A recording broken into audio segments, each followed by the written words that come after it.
Катица Јанева паралелно се крсти во 2 суда за да излезе од притвор. По 2 неизини жалби неделава ќе одлучуваат и кривичниот совет и апелација. До Советот на Скопска единица поднесе жалба откако судијата на претходна постапка не ја прифати гаранцијата од 3 стана, како трампа за слободата. Но паралелно се жали и до апелација, откако е донесена одлуката на кривичен пред 10 дена, да остане во притвор и следниот месец. Жалбите ги поднесовме по различни основи, како што тековно беа донесувани одлуките.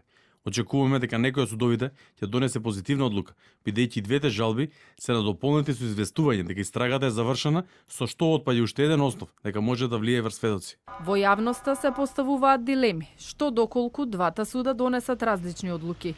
Правниците кои ги контактиравме објаснуваат дека ќе се почитува одлуката која ќе биде во нејзина корист, односно дека ќе ја напушти Шутка наскоро. Во првиот случај би гарантирала со имотот, а во вториот би се бранела од слобода без да й бидат заложени 3 стана во случај да побегне.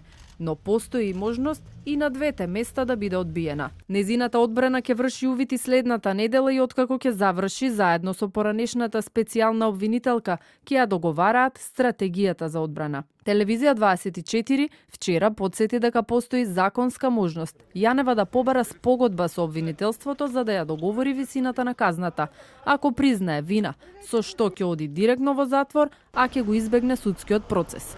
Нејзиниот адвокат не ја отфрли оваа можност за која вели засега не им е во план.